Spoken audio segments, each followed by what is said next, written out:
എന്റെ പേര് ഷാഫ.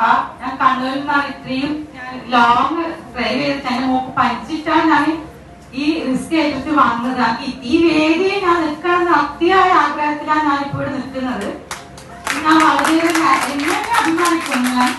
ഞാൻ തന്നെ ഞാൻ പഠിച്ചവനെ അൽഹംദുലില്ലാ ഞാൻ പറയുന്നു.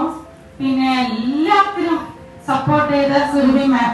ഞാൻ ഈ കോഴ്സ് നിർത്താമെന്ന് വിചാരിച്ചിരുന്നു. എന്ന് വെച്ചാൽ കുട്ടി ചെറിയ കുട്ടിയാണ്. ഒന്നും നമുക്ക് കോഴ്സ് എടുക്കുമ്പോൾ ഒരുപാട് നമുക്ക് റിസ്ക് ഉണ്ട്, വർക്കുകളുണ്ട്, അസൈൻമെന്റ്സ് ഉണ്ട്. ഇതൊന്നും എനിക്ക് പിന്നെ സ്റ്റോപ്പ് ചെയ്താലോ എന്ന് പറഞ്ഞാൽ ചിന്തിച്ച് നേരം ഉണ്ടായിരുന്നു. എന്നിട്ടും ഞാൻ മിസ്സിനോട് പറഞ്ഞു, മതി മിസ് ഞാൻ ചെയ്യുന്നില്ല, ഞാൻ സ്റ്റോപ്പ് ആക്കാമെന്ന് മിസ് എന്നോട് പറഞ്ഞത് സപ്പോർട്ട് ചെയ്തത്. നീ ചെയ്, എനിക്ക് കഴിയും, നീ ചെയ്തോ, നീ എന്തിനാ ബാക്കോട്ട് അടിക്കുന്നത് ചെയ്യുന്നു പറഞ്ഞു. ആ ഒരു പോസിറ്റീവ് എനർജിയിലൂടെയാണ് ഞാൻ ഇപ്പൊ ഈ വേദിയിൽ നിൽക്കുന്നത്. ഞാൻ എല്ലാം അഭിമാനിക്കുന്നു എന്നെ തന്നെ. എല്ലാ സ്റ്റുഡൻസിനോട് പറയുന്നത്, നിങ്ങൾ മുന്നോട്ട് പോയിക്കോ, നിങ്ങൾ ബാക്കോട്ട് പോകാനേ പാടില്ല.